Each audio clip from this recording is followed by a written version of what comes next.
नमस्कार प्यारे साथियों, देखिए इस वीडियो में हम राजस्थानी भाषा और साहित्य के टॉप मोस्ट 30 क्वेश्चन देखने वाले हैं। तो देखिए पीटीटी और बीएसटीसी एग्ज़ाम की बात करें तो इन दोनों एग्ज़ाम का यह फेवरेट टॉपिक है। यहाँ से 1 से 2 प्रश्न हर बार एग्जाम्स में पूछे जाते हैं, तो आपको वीडियो अंत तक देखना है। और जो प्रश्न पिछले एग्जामों में पूछे गए हैं ऐसे 30 क्वेश्चन इस वीडियो में डिस्कस करेंगे। तो देखिए शुरुआत करें वीडियो की। तो सबसे पहले आपसे मैं एक क्वेश्चन पूछ रहा हूँ, सिंपल से क्वेश्चन का आंसर आप सभी को कमेंट करके ज़रूर बताना है। सिंपल सा क्वेश्चन है लेकिन बार बार रिपीट होता रहता है। पृथ्वीराज रासो ग्रंथ के लेखक कौन है? नागरीदास, सूर्यमल मिश्रण, चंद बरदाइया, नरहरिदास। क्या हो जाएगा इसका आंसर? आप फटाफट से कमेंट करके इसका आंसर बता दीजिए। क्या हो जाएगा इसका आंसर? पृथ्वीराज रासो। इसके लेखक कौन है अपने? फटाफट से आप कमेंट करके बताइए। तो देखिए पहले क्वेश्चन की अगर बात करें, क्या कह रहा है पहला क्वेश्चन अपने? कौन सा युग्म असंगत है? ये अपने 4 ऑप्शन दे रखे हैं। इन 4 ऑप्शन में 3 तो अपने संगत हैं और 1 असंगत है। कौन सा असंगत है अपने? कुवलय माला, उद्योतन सूरी। तो देखिए कुवलय माला की अगर बात करें क्या हो जाएगा अपने? उद्योतन सूरी ने लिखा है, बिल्कुल सही बात है। ढोला मारूरा दुहा अपने कवि कल्लोल ने लिखा है, ये भी एकदम सही है। पृथ्वीराज विजय, देखिए पृथ्वीराज रासो नहीं है अपने, पृथ्वीराज विजय है, ये भी अपने जयानक ने लिखा है, एकदम सही बात है। लेकिन देखिए लीलटांस किसका है अपने? ईसर दास का नहीं है। लीलटांस अपने किसका है? ईसर दास का नहीं है, अपने कन्हैया लाल सेठिया का है। कन्हैया लाल सेठिया का है अपने लीलटांस। तो आप ध्यान रखें ऑप्शन डी ये असंगत है। ऑप्शन डी हो जाएगा इसका करेक्ट आंसर। ये असंगत है, बाकी सभी संगत हैं। और देखिए कुवलय माला ये काफ़ी बार एग्जाम में पूछा गया है, किसका है अपने? उद्योतन सूरी का है। और कवि कल्लोल का ढोला मारूरा दुआ है। और पृथ्वीराज विजय अपने जयानक हो जाएगा इसका सही आंसर। अगला प्रश्न है, मोहनोत नैणसी किस शासक के दरबार में थे? क्या हो जाएगा इसका आंसर? तो देखिए मोहनोत नैणसी ये अपने थे किस शासक के दरबार में? महाराजा जसवंत सिंह के दरबार में। और ये कहाँ के शासक थे? मारवाड़ के शासक थे, मारवाड़ के शासक। और देखिए मोहनोत नैणसी की कुछ महत्वपूर्ण रचनाएं हैं, जैसे नैणसीरी ख्यात ये अपने मोहनोत नैणसी की रचना है। इसके अलावा अपने मारवाड़ रा परगनारी विगत ये मोहनोत नैणसी की रचना है। और मारवाड़ रा परगनारी विगत इसको अपने मारवाड़ का गजेटियर के नाम से भी जाना जाता है। मारवाड़ का गजेटियर कह दे या फिर राजस्थान का गजेटियर कह दे, मारवाड़ रा परगनारी विगत इसको कहा जाता है। और अपने ये मोहनोत नैणसी की रचना है। और अपने महाराजा जसवंत सिंह के दरबारी कवि थे अपने। तो ऑप्शन 2 इसका एकदम सही आंसर है। अगला प्रश्न है, क्षेत्रफल की दृष्टि से प्रथम स्थान वाली बोली कौन सी है? क्या हो जाएगा इसका आंसर? मेवाड़ी, हाड़ौती, मारवाड़ी या मेवाती। तो देखिए क्षेत्रफल की दृष्टि से अगर बात करें तो सर्वाधिक क्षेत्र पर अपने कौन सी बोली बोली जाती है? अपने मारवाड़ी बोली बोली जाती है। ऑप्शन सी हो जाएगा इसका करेक्ट आंसर। ऑप्शन सी इसका सही आंसर है, मारवाड़ी बोली। क्वेश्चन 4 है, बोली व युग्म का कौन सा युग्म सुमेलित नहीं है? क्या हो जाएगा इसका आंसर? तो देखिए 4 ये बोलियां दे रखी हैं, इनसे संबंधित क्षेत्र दे रखा है, तो कौन सा क्षेत्र सुमेलित नहीं है? ऐसा ये प्रश्न बीएसटीसी एग्जाम में पूछा गया था, वो हम आगे बात करेंगे कौन सा आया था। ढूंढाड़ी की अगर बात करें तो देखिए अपने जयपुर के जो आसपास का इलाके हैं, जयपुर टोंक, वहाँ पर बोली जाती हैं। तो देखिए लावा अपने टोंक में पड़ता है, तो यहाँ पर ढूंढाड़ी बोली बोली जाती है, एकदम सही बात है। मेवाती की अगर बात करें तो मेवाती अपने भरतपुर अलवर क्षेत्र में बोली जाती है मुख्य रूप से। तो भरतपुर में अपने काम आता है, ये भी एकदम सही है। ये अपने हाड़ौती की अगर बात करें तो ये अपने झालावाड़, कोटा, बूंदी यहाँ पर बोली जाती है, तो ये भी सही है। लेकिन देखिए खेराड़ी की अगर बात करें तो ये अपने बांसवाड़ा में बोली नहीं जाती है। खेराड़ी अपने कहाँ बोली जाती है?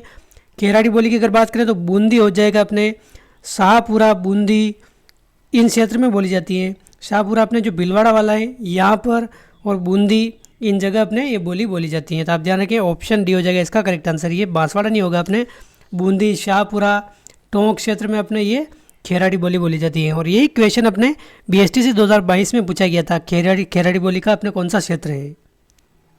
क्वेश्चन 5 है, पाथल और पीथल, धरती दोरारी, लीलटांस जैसी रचनाएं किसने लिखी हैं? क्या हो जाएगा इसका आंसर?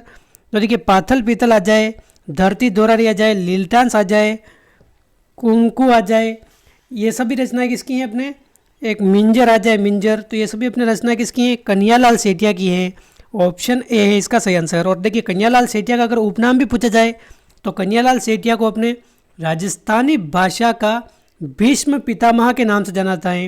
राजस्थानी भाषा का अगर भीष्म पितामह कह दे तो किसे कहते हैं? अपने कन्हैयालाल सेठिया को कहा जाता है। तो ऑप्शन ए हो जाएगा इसका करेक्ट आंसर। ये काफ़ी बार पूछा जाता है। पाथल पीतल अपने किसकी रचना है? कन्हैयालाल सेठिया की। धरती दोरारी ये भी अपने हैं। लीलटांस, मिंजर, ये सभी अपने कन्हैयालाल सेठिया की रचना है। अगला प्रश्न है, रजियारा सोरठा नामक ग्रंथ के रचयिता कौन है? क्या हो जाएगा इसका आंसर? रजियारा सोरठा। तो देखिए आप फटाफट से इसका आंसर कमेंट करके बता दीजिए, साथ साथ भी आप कमेंट करके बता सकते हैं और ऑप्शन भी ढंग से, थोड़ा समय चाहिए तो आप वीडियो पॉज करके देख सकते हैं। तो देखिए इसका आंसर क्या हो जाएगा अपने? रजियारा सोरठा। कृपाराम हो जाएगा इसका सही आंसर। कृपाराम इसके लेखक हैं। तो ऑप्शन सी है इसका सही आंसर। वंश भास्कर में किस राज्य का इतिहास वर्णित है? तो देखिए वंश भास्कर अगर बात करें तो अपने किसने लिखा है? अपने सूर्यमल मिश्रण ने लिखा है, सूर्यमल मिश्रण ने। और ये अपने किसके दरबारी कवि थे? बूंदी के हाड़ा शासक राम सिंह, महाराव राम सिंह के दरबारी कवि थे अपने सूर्यमल मिश्रण। तो देखिए बूंदी के दरबारी कवि थे तो अपने बूंदी का ही हो जाएगा इस इतिहास इसमें वर्णित। तो ऑप्शन 1 इसका करेक्ट आंसर हो जाएगा। क्वेश्चन 8 है, वीर विनोद किसके द्वारा रचित है? तो देखिए वीर विनोद ग्रंथ किसके द्वारा लिखा गया है अपने? क्या हो जाएगा इसका आंसर? कवि राजा श्यामल दास के द्वारा। और इसमें मेवाड़ का इतिहास वर्णित है, मेवाड़ का। और देखिए कई बार प्रश्न आता है महाराणा कुंभा ने कितने दुर्गों का निर्माण कराया? तो देखिए 84 दुर्गों की अगर बात करें उस समय के, तो इस किताब में लिखा हुआ है अपने वीर विनोद में श्यामल दास ने कि 84 में से 32 दुर्गों का निर्माण अकेले अपने महाराणा कुंभा ने करवाया था। और अपने कविराजा श्यामल दास वीर विनोद के लेखक हैं। क्वेश्चन 9 है, चेतावनी रथ चुंगटिया नामक कविता केसरी सिंह बारट ने किस शासक के लिए लिखी थी? क्या हो जाएगा इसका आंसर? तो देखिए केसरी सिंह बारट जब ये फतेह सिंह ये अपने दिल्ली दरबार में जा रहे थे, अंग्रेजों का दिल्ली दरबार, तो इनकी जो पुरखों की वीरता है इसको याद दिलाने के लिए केसरी सिंह बारट ने एक चेतावनी रथ चुंगटिया नामक कविता लिखी थी। और इसको अपने पुराना इतिहास पढ़कर इनको एकदम से पुराना मतलब यो वीरता याद आ गई थी अपने पूरे खानदान की। जैसे महाराणा कुंभा, महाराणा प्रताप काफ़ी इनके वीर हुए हैं। मेवाड़ के शासक अपने कौन? ये महाराणा फतेह सिंह। तो देखिए केसरी सिंह बारट ने अपने फतेह सिंह जी को ये लिख कर दिया था चेतावनी रथ चुंगटिया। और इसमें 13 सोरठे हैं, यानी कि 13 भाग हैं, 13 सोरठे। तो ऑप्शन 2 हो जाएगा इसका करेक्ट आंसर। क्वेश्चन 10 है, स्वर मंगला पत्रिका का प्रकाशन किसके द्वारा होता है? क्या हो जाएगा इसका आंसर? तो देखिए स्वर मंगला अगर बात करें तो राजस्थान संस्कृत अकादमी के द्वारा प्रकाशित की जाती है, राजस्थान संस्कृत अकादमी के द्वारा। और इसका मुख्यालय अपने कहाँ है? जयपुर में इसका मुख्यालय है। तो आप ध्यान रखें ऑप्शन 1 हो जाएगा इसका सही आंसर। स्वर मंगला क्या है? अपने पत्रिका है, राजस्थान संस्कृत अकादमी के द्वारा प्रकाशित की जाती है। क्वेश्चन 11 है, निम्न में से कौन सी रचना राजस्थानी भाषा में नहीं है? तो देखिए क्या हो जाएगा इसका आंसर? राम रासो, रतन जस, बिसलदेव रासो या कुवलय माला। देखिए सारे प्रश्न पिछले एग्जामों में पूछे गए हैं। तो देखिए राम रासो, रतन जस, बिसलदेव रासो ये सभी अपने राजस्थानी भाषा में, लेकिन कुवलय माला अपने संस्कृत भाषा में है। किसमें? अपने संस्कृत भाषा में। और उद्योतन सूर्य ने इसकी रचना की है, उद्योतन सूर्य ने इसकी रचना की है। और देखिए इसमें अपने भारत की 18 भाषाओं का वर्णन दिया गया है, जिसमें अपने मारवाड़ी भाषा भी शामिल है, मारवाड़ी भाषा। तो आप ध्यान रखें ऑप्शन 4 हो जाएगा इसका सही आंसर, संस्कृत भाषा में। क्वेश्चन 12 है, प्रत्यक्ष जीवन शास्त्र के लेखक कौन है? तो देखिए अपने हीरालाल शास्त्री हो जाएगा इसका करेक्ट आंसर। प्रत्यक्ष जीवन शास्त्र के लेखक अपने कौन है? हीरालाल शास्त्री। ऑप्शन 4 हो जाएगा इसका करेक्ट आंसर। क्वेश्चन 13 है, राजस्थान के जैसलमेर जिले में प्रचलित लोक वार्ता यानी कि प्रेमाख्यान क्या है अपने? यानी कि एक लव स्टोरी प्रेमाख्यान कह सकते हैं। ये अपने क्या है? मूमल है। ऑप्शन 1 हो जाएगा इसका करेक्ट आंसर। जैसलमेर जिले की अगर बात करें तो याद देखिए मूमल एक लोकगीत भी है जो अपने जैसलमेर क्षेत्र का प्रसिद्ध है, और प्रेमाख्यान भी अपने ये जैसलमेर। ऑप्शन 1 हो जाएगा इसका सही आंसर। अगला प्रश्न है क्वेश्चन 14, 19वीं शताब्दी में राजस्थान में राष्ट्रीय भावनाओं से ओतप्रोत लेखन का प्रारंभ किससे माना जाता है? क्या हो जाएगा इसका आंसर? तो देखिए 19वीं शताब्दी मुख्य रूप से अगर बात करें तो 1857 की जो क्रांति हुई थी, तो क्रांतिकारियों के मन में अपने राष्ट्रीय भावना प्रेरित करने के लिए रचनाएं किसने लिखी थी अपने? तो उस समय के कवि कौन है? अपने सूर्यमल मिश्रण है। ये इनको 1857 की क्रांति के कवि के नाम से भी जाना जाता है। तो देखिए ऑप्शन 1 हो जाएगा इसका करेक्ट आंसर। और इनकी काफ़ी सारी रचनाएं हैं जिनके बारे में एग्जाम में प्रश्न पूछा जाता है। जैसे 15वां प्रश्न क्या कह रहा है अपने? वंश भास्कर और वीर सतसई के रचनाकार कौन है? तो क्या हो जाएगा इसका आंसर? वंश भास्कर। और वीर सतसई इसके रचनाकार कौन है? अपने सूर्यमल मिश्रण है। ऑप्शन 1 हो जाएगा इसका करेक्ट आंसर। और देखिए सूर्यमल मिश्रण अपने किसके दरबार में थे अपने? तो देखिए हाड़ा शासक राम सिंह के दरबार में थे। राम सिंह, ये भी प्रश्न पूछा गया है, आप ध्यान रखें। और इनका जन्म कहाँ हुआ है अपने? इनका जन्म हरना गांव बूंदी में इनका जन्म होता है। ये क्वेश्चन भी एग्जाम में पूछा गया है। और देखिए वीर सतसई और वंश भास्कर, ये तो वेरी मोस्ट है सूर्यमल मिश्रण के बारे में, काफ़ी बार एग्जाम में आ चुकी हैं ये रचनाएं। देखिए इनके अलावा भी अगर बात करें तो दो रचनाएं और आप ध्यान रखें सूर्यमल मिश्रण की। तो एक अपने है राम रंजाट, ये रचना एग्जाम में पूछी जाती है, राम रंजाट। और इसके अलावा अपने बलवंत विलास, ये दोनों रचना भी आप ध्यान रखें। अपने वीर सतसई, वंश भास्कर, राम रंजाट व बलवंत विलास, ये चारों रचनाएं आप सूर्यमल मिश्रण की ध्यान रखें। इनका जन्म अपने हरना गांव बूंदी में हुआ है। कोटा शासक राम सिंह के दरबारी कवि थे अपने। ऑप्शन 1 हो जाएगा इसका सही आंसर। क्वेश्चन 16 है, दूरसा आड़ा ने किस ग्रंथ को 5वां वेद कहा है अपने? तो देखिए दूरसा आड़ा ने किस ग्रंथ को अपने 5वां वेद कहा है? आप चार ऑप्शन ढंग से वीडियो पॉज करके पढ़ सकते हैं। तो देखिए वेली किशन रुक्मणी री, इसको अपने 5वां वेद कहा है, किसने? अपने दूरसा आड़ा ने। और देखिए वेली किशन रुक्मणी री ये किसका ग्रंथ है? अपने पृथ्वीराज राठौड़ का ये ग्रंथ है अपने। देखिए इनको साहित्य की भाषा में अगर देखें तो देखिए पाथल और पीथल अपने किसकी रचना है? कन्यालाल सेठी की रचना है। जिसमें पाथल कौन है? पाथल तो अपने महाराणा प्रताप है। और पीथल किसके बारे में? अपने पृथ्वीराज राठौड़ के बारे में। पीथल किसे कहा जाता है? तो आप ध्यान रखें, पीथल अपने पृथ्वीराज राठौड़ को कहा जाता है। और इसी पीथल की रचना क्या है? अपने वेली किशन रुक्मणी री, ये इसको अपने दूरसा आड़ा ने 5वां वेद की संज्ञा दी है। ये बातें आप ध्यान रखें। क्वेश्चन 17 है, पद्मावत के लेखक कौन है? क्या हो जाएगा इसका आंसर? पद्मावत के लेखक, तो ये मलिक मोहम्मद जायसी अपने पद्मावत के लेखक हो जाएंगे। ऑप्शन 4 इसका सही आंसर है। ऑप्शन 4 इसका सही आंसर है। क्वेश्चन 18 है, कानड़देव प्रबंध के रचयिता कौन है? क्या हो जाएगा इसका आंसर? आप फटाफट से कमेंट करके बता दीजिए इसका आंसर क्या हो जाएगा। कानड़देव प्रबंध के लेखक अपने कौन है? पद्मनाभ हो जाएगा इसका सही आंसर। देखिए कानड़देव अपने कहाँ के शासक थे? जालोर के शासक थे, जालोर के शासक। और अलाउद्दीन खिलजी और इनके मध्य अपने संघर्ष हुआ है, उसका वर्णन अपने कानड़देव प्रबंध में किसने किया है? ये अपने पद्मनाभ ने किया है। तो ऑप्शन 4 हो जाएगा इसका सही आंसर। क्वेश्चन 19 है, अकबर के नवरत्नों में राजस्थान के कौन से कवि थे? क्या हो जाएगा इसका आंसर? फटाफट से आप कमेंट करके बताइए। तो देखिए अकबर के 9 रत्नों में अगर बात करें तो यहाँ पर कवि पूछा है, कौन से कवि थे? तो देखिए सूर्यमल नहीं है, अपने चंद प्रताप अपने पृथ्वीराज चौहान के दरबार में थे। तानसेन अपने राजस्थान से नहीं है। अपने क्या हो जाएगा? अबुल फजल हो जाएगा। ये अपने राजस्थान के नागौर से संबंध रखते हैं, नागौर से। और इनकी प्रमुख रचनाएं अगर पूछा जाए तो अबुल फजल की कौन कौन सी रचनाएं? अकबरनामा इनकी रचना है। आईने अकबरी भी अपने किसकी हैं?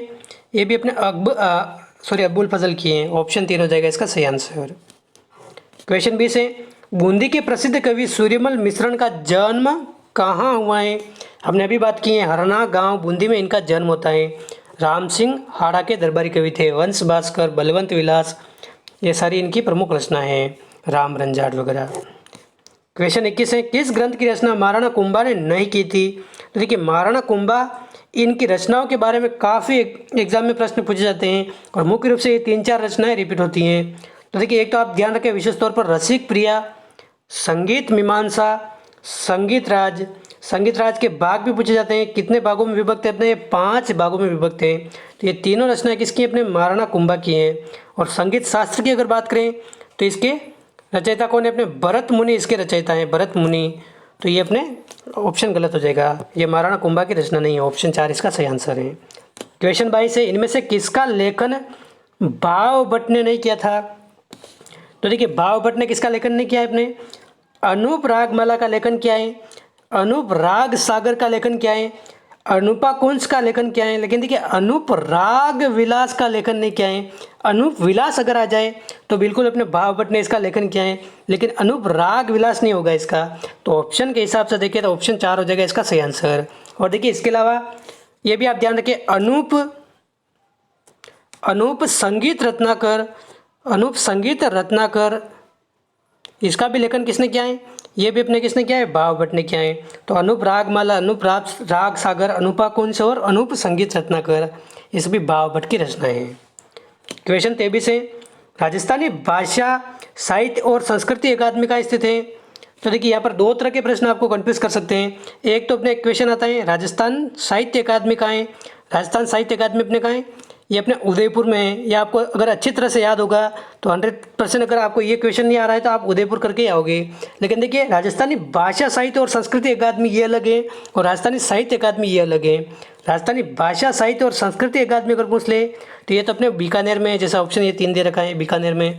और राजस्थान साहित्य अकादमी अगर पूछ ले तो ये उदयपुर में। और राजस्थान साहित्य अकादमी का सर्वोच्च पुरस्कार ये मीरा पुरस्कार है, मीरा पुरस्कार। ये भी काफ़ी एग्जाम में पूछा जाता है। क्वेश्चन 24 है, राव जेतसिरो छंद के रचनाकार कौन है। काफ़ी एग्जाम में पूछा गया प्रश्न है, फटाफट से आप इसका आंसर कमेंट कर दीजिए। राव जेतसिरो छंद के रचनाकार अपने बिट्ठू सुजा जी हैं। ऑप्शन 4 इसका सही आंसर है, बिट्ठू सुजा जी इसका करेक्ट आंसर हो जाएगा। साहित्यिक मारवाड़ी किसे कहा जाता है। तो देखिए मारवाड़ क्षेत्र की जो जितनी भी रचनाएं हुई हैं मुख्य रूप से अपने डिंगल भाषा में है। डिंगल को अपने साहित्यिक मारवाड़ी के नाम से जाना जाता है। तो ऑप्शन 2 हो जाएगा इसका सही आंसर। क्वेश्चन 26 है, राजस्थानी लोक कथाओं के संग्रह बातारी फुलवारी के लेखक कौन है। देखिए जो भी क्वेश्चन हम इस चैनल पर देख रहे हैं सीधे के सीधे आपके बीएसटीसी और पीटीटी एग्जाम में ऐसे पूछे जाते हैं और विभिन्न एग्जाम में पूछे जाते हैं। तो इनको तो आपको ज़रूर से ज़रूर देखना है। और अगर आप कम समय में टॉपिक पूरे नहीं पढ़ पाओ तो भी पुराने एग्जाम के आपको क्वेश्चन ज़रूर सोल्व करने हैं। और जो पुराने एग्जाम में प्रश्न पूछे गए हैं वही मैं आपको करवा रहा हूँ, तो आपको ये ध्यानपूर्वक ज़रूर देखना चाहिए। यहाँ से प्रश्न एज इट इज़ रिपीट होते हैं। बातारी फुलवारी के लेखक कौन है, क्या हो जाएगा इसका आंसर। तो देखिए बातारी फुलवारी अगर बात करें तो ये अपने विजयदान देथा की रचना है। किसकी है, अपने विजयदान देथा की रचना है। देखिए विजयदान देथा का उपनाम भी काफ़ी बार एग्जाम में पूछा जाता है। जैसे हमने कन्यालाल सेठिया का उपनाम देखा था इसी वीडियो में। राजस्थानी भाषा का भीष्म पितामह किसे कहते हैं, अपने कन्यालाल सेठिया को कहा जाता है। लेकिन विजयदान देथा अगर पूछा जाए तो इनका उपनाम क्या है, अपने बिज्जी के नाम से जाना जाता है। इनको बिज्जी के नाम से इनको जाना जाता है। और देखिए बातारी फुलवारी अभी हाल ही रीट में प्रश्न आया था, कितने खंडों में विभक्त है। बातारी फुलवारी अपने 14 खंडों में विभक्त हैं और इसके 13वें खंड के लिए इसको केंद्रीय साहित्य अकादमी पुरस्कार से भी नवाजा जा चुका है, आप ध्यान रखें। और देखिए एक प्रश्न आता है अलेकू हिटलर, ये किसकी रचना है, अलेकू हिटलर। अलेकू हिटलर ये भी अपने विजयदान देथा की रचना है, तो ये भी आप ध्यान रखें। और इनको बिज्जी उपनाम से जाना जाता है। क्वेश्चन 27 है, राजस्थानी भाषा का शब्दकोश किसने तैयार किया था। राजस्थानी भाषा का शब्दकोश very must question, Sitaram Lalas ने इसका शब्दकोश तैयार किया था। राजस्थानी भाषा का अगर शब्दकोश तैयार किया है किसने किया है, सीताराम लालस ने। क्वेश्चन 28 है, ढोला मारूरा दुहा के लेखक कौन है। तो देखिए ढोला मारू क्या हो जाएगा इसका आंसर, ये भी काफ़ी बार एग्जाम में आता है।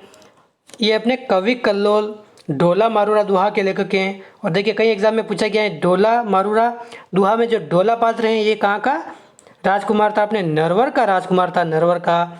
और अपने मारू कहाँ की राजकुमारी थी, बीकानेर के पुंगल की राजकुमारी थी। ये भी आप याद रखना चाहें तो रख सकते हैं, एग्जाम में आता है ये। कवि कल्लोल हो जाएगा इसका सही आंसर। क्वेश्चन 29 है, राजस्थान की किस बोली पर मराठी भाषा का प्रभाव है। देखिए बीएसटीसी एग्जाम में विशेष तौर पर अगर बात करें तो राजस्थानी भाषाओं से संबंधित प्रश्न पूछा जाता है। बीएसटीसी 2022 में एक प्रश्न आया था, वो हम आगे आ रहा है वो प्रश्न बात करेंगे। तो आप राजस्थान की भाषाओं से संबंधित एक प्रश्न आता है वो अच्छे से ध्यान रखें। और पुराने एग्जाम में 20 वर्षों में राजस्थान के इस टॉपिक से जितने भी प्रश्न आए हैं वो सारे प्रश्न हम लगभग 100 प्रश्न के समथिंग हैं, वो एक ही वीडियो में कवर करेंगे। आपका ये टॉपिक भी अच्छे से कवर हो जाएगा। राजस्थान के साहित्य भी अलग से देखेंगे और भाषा भी अलग से देखेंगे। राजस्थान की किस बोली पर मराठी भाषा का प्रभाव है, क्या हो जाएगा इसका आंसर। तो देखिए मराठी भाषा का अगर देखें तो मारवाड़ी, मालवी, मेवाड़ी या ढूंढाड़ी, ये हो जाएगा अपने मालवी। देखिए मालवी की अगर मुख्य रूप से बात करें तो इस पर अपने मारवाड़ी प्लस ढूंढाड़ी बोली का प्रभाव है मुख्य रूप से। लेकिन थोड़ा प्रभाव इस पर मालवी पर अपने मराठी का भी प्रभाव पड़ता है। तो ये मराठी वाले भी एग्जाम में आया हुआ है और ये ढूंढाड़ी वाला भी, ढूंढाड़ी प्लस मारवाड़ी भाषा ये भी आया हुआ है। तो मालवी पर अपने मारवाड़ी और ढूंढाड़ी इनका प्रबल प्रभाव है और थोड़ा बहुत इस पर मराठी भाषा के भी प्रभाव है। और मालवा क्षेत्र में ये बोली जाती है मुख्य रूप से अपने हाड़ौती के आसपास क्षेत्र में। ऑप्शन 20 का सही आंसर है। क्वेश्चन 23 है, गिरीशन ने किस बोली को भीलों की बोली के नाम से संज्ञा दी है अपने बिलों की बोली किसे कहते हैं। तो देखिए थोड़ा बहुत आपको जीके आता होगा और आपने अगर पढ़ा होगा कि भील जनजाति अपने कहाँ निवास करती हैं, मुख्य रूप से अपने मेवाड़ क्षेत्र में निवास करती हैं। और मेवाड़ में भी अगर बात करें तो बांसवाड़ा उदयपुर डूंगरपुर क्षेत्र में निवास करती हैं। और देखिए बांसवाड़ा और डूंगरपुर को किस नाम से जाना जाता है, अपने वागड़ के नाम से जाना जाता है। तो देखिए भील जनजाति अपने वागड़ क्षेत्र में पाई जाती है, मुख्य रूप से मिलती हैं, वहाँ निवास करती हैं। और यहाँ क्षेत्र की अपने मुख्य रूप से बोली कौन सी है, अपने वागड़ी बोली है। तो यही अपने बिलों की बोली है। गिरेसन ने इस बोली को अपने बिलों की बोली के नाम से संज्ञा दी है। इसको वागड़ी या फिर कहीं कहीं बागड़ी भी लिखा हुआ मिलता है, दोनों एक ही बात है। वागड़ी शुद्ध रूप है इसका। तो देखिए बागड़ी को अपने बिलों की बोली कहा है किसने, गिरेसन ने। ऑप्शन ए इसका सही आंसर है। और देखिए इस वीडियो का अंतिम प्रश्न है, और एक प्रश्न अपने एज इट इज़ यही प्रश्न आपके BSTC 2022 एग्जाम में आया था, प्री BSTC 2022 यानी कि DLED एग्जाम में पूछा गया प्रश्न है। खेराड़ी किस क्षेत्र की बोली है, क्या हो जाएगा इसका आंसर, हमने इस वीडियो में बात कर ली है। बूंदी, शाहपुरा, टोंक हो जाएगा इसका सही आंसर। बूंदी भी आ सकता है ऑप्शन में, शाहपुरा अलग से भी आ सकता है और टोंक भी आ सकता है। शाहपुरा ये कौन सा वाला, ये भीलवाड़ा वाला शाहपुरा। एक शाहपुरा अपने जयपुर में आता है, वो नहीं, अपने भीलवाड़ा वाला शाहपुरा में अपने खेराड़ी बोली जाती है। बूंदी आ जाए, शाहपुर आ जाए, टोंक आ जाए, यहाँ की ये बोली प्रसिद्ध है। तो दोस्तों ये थे अपने राजस्थानी भाषा और साहित्य के 30 महत्वपूर्ण प्रश्न, 31 प्रश्न। और देखिए ये प्रश्न बार बार एग्जाम्स में पूछे जाते हैं। राजस्थानी भाषा का अलग से मैं आपके लिए वीडियो लेकर आऊँगा, जिसमें पुराने एग्जाम में जितने भी प्रश्न पूछे गए हैं वो सारे के सारे एक ही वीडियो में कवर करेंगे। और साहित्य की जो विभिन्न रचना है राजस्थानी साहित्य की, वो भी आपके 150 से 200 प्रश्न उससे बनेंगे, वो भी मैं लेकर आने वाला हूँ। तो देखिए चैनल पर आप पहली बार आए हैं तो अभी से सब्सक्राइब कर लीजिए, अपने दोस्तों के साथ भी शेयर कीजिए। और BSTC और PTT एग्ज़ाम के लिए आपको यहाँ पर एक तरह से क्वालिटी कंटेंट मिलता है, तो आप चैनल को सब्सक्राइब कीजिए और वीडियो अच्छा लगा है तो लाइक कीजिए, कमेंट कीजिए। मिलते हैं अगले वीडियो में। जय हिंद, जय भारत।